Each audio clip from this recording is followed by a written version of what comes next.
Eu estou aqui estudando o livro de Jonas e achei interessante porque, à primeira vista, parece que Jonas era apenas um profeta desobediente. Quase todo mundo que prega menciona Jonas como um profeta desobediente, mas a teologia, o livro, o Espírito Santo, se estudarmos um pouquinho mais, revela algo muito maior. Revela o conflito entre a justiça de Deus e a misericórdia de Deus dentro do coração humano. Vamos tentar trazer aqui um resumo para você. Nínive era a capital do Império Assírio. Os assírios eram conhecidos por sua extrema crueldade. Não era apenas um povo inimigo de Israel, eram considerados um povo mais violento do mundo antigo. Os registros históricos mostram que eles empalavam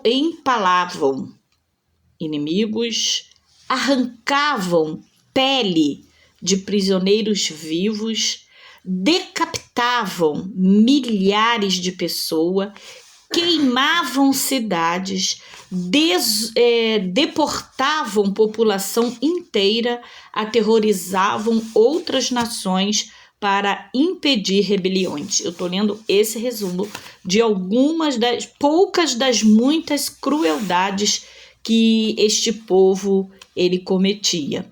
Eles eram para Israel equivalente ao que imaginamos como um dos regimes mais brutal da história. Então Jonas conhecia essa realidade, né? Jonas não tinha medo de pregar, mas muitas pessoas pensam que Jonas fugiu porque tinha medo dos ninivitas. Existem muitas teorias sobre a rejeição, a fuga de Jonas, mas o próprio livro ele responde o verdadeiro motivo. Jonas diz, lá em Jonas capítulo 4, versículo 2, eu vou ler para você. Ah, Senhor, não foi isso que eu disse quando ainda estava na minha terra? Por isso, me adiantei fugindo para Tarse, pois sabia que és Deus compassivo, misericordioso, tardio em irar-se e grande em benignidade. Esse versículo, ele é a chave do livro. Jonas fugiu porque tinha medo de Deus perdoar os ninivitas. Bom, por que Jonas não queria que Deus perdoasse os ninivitas? É uma pergunta que eu faço, que talvez você também esteja fazendo. Porque os olhos humanos,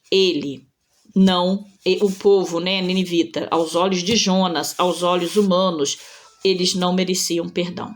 Jonas pensava com ele assim, algo assim, eles maltratam o nosso povo, eles destroem cidade, eles são assassinos, eles merecem julgamento. Não é assim comigo e com você? Muitas das vezes nós também vemos pessoas que nos fazem mal e nós simplesmente falamos, Senhor, não perdoa. Faça justiça. Esse povo não merece o teu perdão, essa pessoa merece sofrer, essa pessoa merece ser destruída. Muitos crentes dizendo aí, joga no leito, desce à sepultura. Não é assim? Será que nós não estamos sendo Jonas em alguns momentos, em alguns relatos da nossa história também? Era o que Jonas queria, justiça. Mas Deus não, Deus queria misericórdia. Nessa palavra aqui, nesse resumo do livro de Jonas, eu quero dizer para você que aquela pessoa que você está pedindo justiça, talvez o céu esteja pedindo misericórdia e por isso nenhuma bênção acontece na sua vida.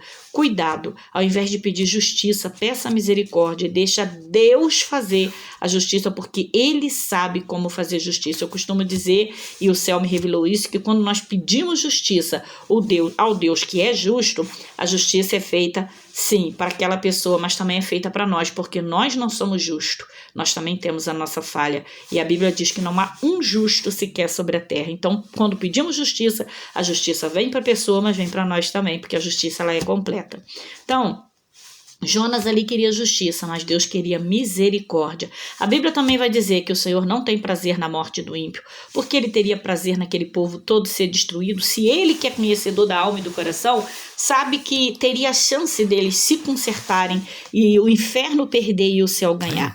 Mas muitas das vezes nós como cristãos temos que vigiar, porque estamos mais preocupados em povoar o inferno do que povoar o céu, querendo justiça, querendo que as coisas aconteçam para satisfazer o nosso ego. Bom, resumindo, voltando aqui, Jonas, ele conhecia o caráter de Deus. Jonas diz, eu sabia. Ele estava citando a revelação feita por Moisés, lá em Êxodo 34:6. Deus havia se revelado como misericordioso, compassivo, longânimo, grande em amor, pronto para perdoar. Jonas conhecia muito bem essa verdade. O problema não era a sua teologia, o problema era o seu coração. Jonas era nacionalista. Esse ponto é muito importante. Jonas acreditava que Deus deveria favorecer Israel. Na mente dele, Israel é igual povo escolhido, assírio é igual povo inimigo. Então ele pensava, como Deus pode amar quem odeia o seu povo? E muitas das vezes, e nos dias atuais temos visto isso também, né? E principalmente, eu vou fazer abrir uma aspa bem rápido aqui, isso acontece muito a nível político, né? Não, mas fulano defende isso, defende aquilo, tem que morrer, tem que ir para o inferno.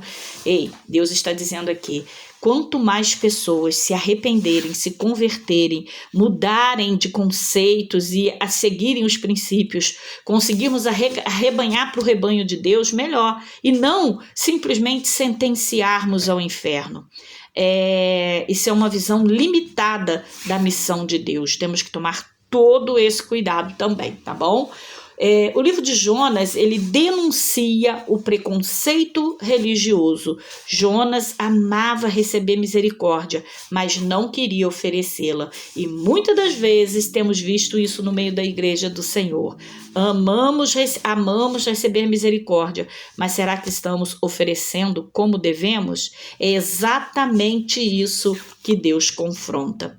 O contraste do livro, né? O capítulo 1, observe só, o capítulo 1, marinheiro pagão orando e Jonas dormindo. Ali dentro do barco tinha os marinheiros que não criam em Deus e eles estavam orando. E Jonas, que era o profeta de Deus, fazia o quê? Dormia. No capítulo 2, nós vemos Jonas ora dentro do peixe. Por que Jonas não orou enquanto estava ali só na tempestade? Não, ele esperou entrar dentro da barriga do peixe para lembrar de orar. No capítulo 3, Nínive inteira está orando. No capítulo 4, Jonas volta a reclamar. E é quase uma ironia aqui literária. Todos se arrependem, menos Jonas. O povo se veste de saco, o rei proclama jejum, todos se arrependem e Jonas fica com raiva. Olha só como é interessante, né, esses contrastes aqui, né, para ser observado do livro de Jonas. Deus, ele faz crescer uma planta e Jonas fica feliz. Depois, Deus envia um verme, a planta seca, Jonas quer morrer. Então, Deus pergunta, você tem compaixão de uma planta, mas completa, e eu não teria compaixão de mais de 120.000 pessoas que não sabem discernir entre a mão direita e a mão esquerda, e também muitos animais, está lá em Jonas 4, versículo 10 e 11. Essa pergunta encerra o livro sem mostrar a resposta de Jonas, porque a resposta deve ser dada para cada um de nós, no interior meu e seu, de cada um de nós. Jonas pede a morte 2 vezes. Primeiro, melhor me é morrer do que viver. Depois repete a mesma frase, por quê? Porque para ele, um Deus que perdoa assassino parecia injusto. Jonas preferia morrer a viver num mundo onde seus inimigos fossem alcançados pela graça. Esse é o auge do conflito interior de um profeta. Vamos vigiar para não agirmos como Jonas.